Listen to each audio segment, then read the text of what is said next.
the most inaccessible and isolated place on the planet.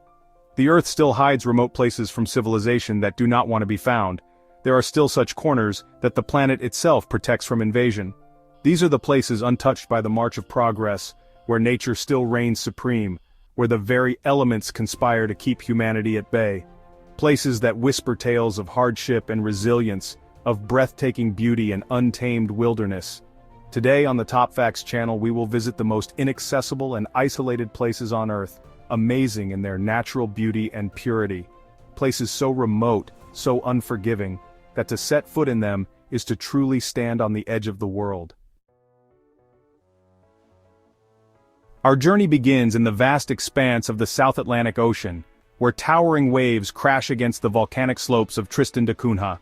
This tiny archipelago, a mere speck in a sea of blue, holds the distinction of being the most remote inhabited place on Earth. Imagine a place where the nearest mainland is over 1,700 miles away, a distance so vast that even a simple supply ship journey becomes an epic voyage lasting several days. Here, on the slopes of a volcano rising from the depths, lives a small community of souls, numbering no more than a few hundred. They call themselves Tristanians, and for generations they have braved the isolation, the unforgiving weather, and the ever-present threat of volcanic eruptions. Life here is a testament to human resilience, a delicate dance between man and nature. Towering cliffs rise from the sea, sculpted by wind and wave into jagged teeth. Waterfalls cascade down volcanic slopes, feeding lush green valleys where wildflowers bloom in vibrant hues. The weather can turn on a dime, whipping calm seas into a raging tempest in a matter of hours. Supplies arrive by ship, weather permitting, a lifeline from the outside world. Every arrival is a cause for celebration, a chance to replenish dwindling stocks and receive news from afar. Fishing is a way of life here, the ocean providing sustenance and a meager income from the sale of lobster and fish. The land too yields its own treasures, potatoes, vegetables, and sheep graze on the lower slopes, providing a simple but sustainable existence. Life on Tristan da Cunha is a world away from the hustle and bustle of our modern lives.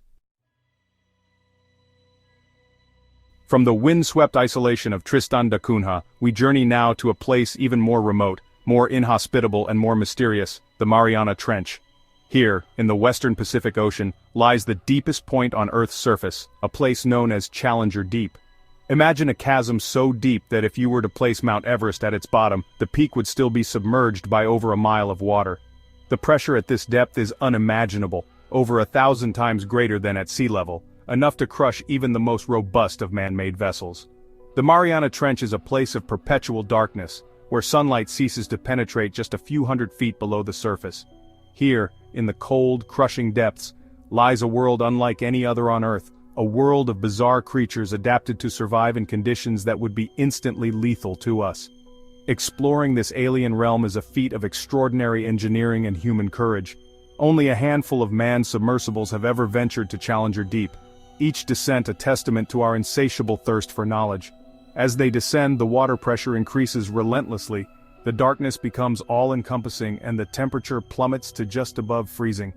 Through the portholes of their craft, explorers have witnessed creatures that seem straight out of science fiction, ghostly white fish with translucent skin, giant amphipods that dwarf their terrestrial counterparts, and strange bioluminescent creatures that light up the abyss with their eerie glow. The Mariana Trench is a stark reminder of how much of our planet remains unexplored, a vast hidden realm that holds secrets we can only dream of uncovering. It is a place that challenges our very notion of life itself, a place where life not only exists but thrives under conditions we once thought impossible. Chapter 3. The Amazon Rainforest, the green heart of the world. From the depths of the ocean, we ascend to the heart of South America, to a place where life teems in unimaginable profusion, the Amazon Rainforest. This is the largest rainforest on Earth, a sprawling green ocean that stretches across 9 countries, its verdant canopy so vast that it can be seen from space. The Amazon is a place of superlatives. It is home to 10% of the world's known species, a staggering biodiversity that includes over 40,000 plant species, 3,000 fish species, and more than 1,300 bird species. It is a place where the air hums with the sounds of insects, where monkeys swing through the trees and where jaguars stalk their prey through the undergrowth. The rainforest is crisscrossed by a network of rivers, some so wide that they resemble inland seas. The Amazon River itself, the lifeblood of this ecosystem, is the largest river in the world by volume, carrying more water than the next 10 largest rivers combined. The Amazon is a place of constant change, its seasons marked not by temperature, but by rainfall. During the rainy season, the rivers swell, flooding vast areas of the rainforest and creating a watery world where fish swim among the trees. During the dry season, the water recedes, revealing a landscape of mud and fallen leaves. Navigating this ever-changing environment is a challenge for even the most experienced explorers. The dense canopy blocks out the sun, creating a world of perpetual twilight. The air is thick with humidity, and the ground is often muddy and treacherous. But the rewards for those who brave the Amazon are immeasurable. Chapter 4. The Antarctic Plateau, the frozen continent. We journey now from the heat and humidity of the Amazon to the opposite end of the spectrum, to the coldest, windiest, and driest continent on Earth, Antarctica.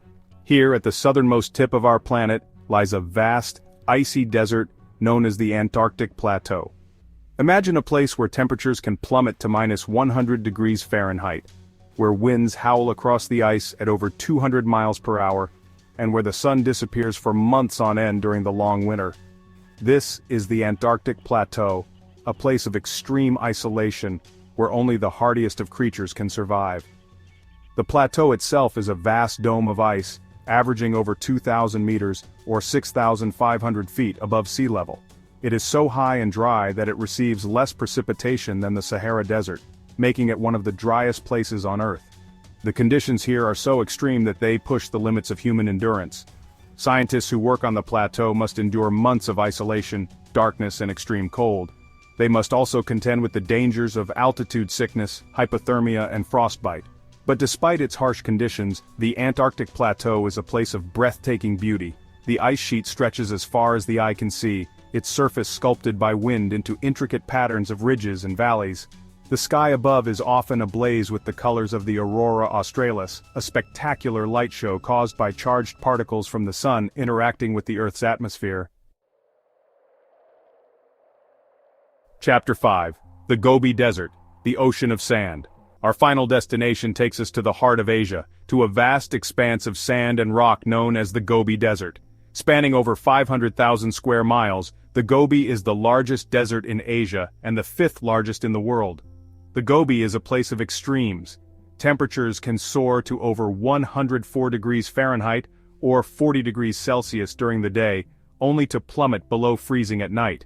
Rainfall is scarce and unpredictable, and the wind, unhindered by vegetation, whips the sand into towering dunes that shift and change with every gust. Life in the Gobi is a constant struggle for survival. Water is scarce and vegetation is sparse, consisting mainly of hardy shrubs and grasses that have adapted to the arid conditions. Yet despite these challenges, a surprising array of creatures call the Gobi home. Camels, known for their resilience, are the iconic symbol of the Gobi, their ability to survive for days without water making them perfectly adapted to this harsh environment. The Gobi is also home to a surprising number of people. Nomadic herders who have roamed the desert for centuries, their lives intricately intertwined with the rhythms of nature. They live in portable dwellings called gurs, their flocks of sheep, goats and camels providing them with sustenance and a way of life. Chapter 6. The Uncharted World. From the windswept peaks of Tristan da Cunha to the depths of the Mariana Trench, from the steamy jungles of the Amazon to the frozen wastes of Antarctica, and the windswept dunes of the Gobi Desert, we've journeyed to some of the most inaccessible and isolated places on Earth. Thank you for joining us on this journey to the most inaccessible and isolated places on Earth. Don't forget to like, subscribe, and hit the bell icon for more amazing facts from Top Facts.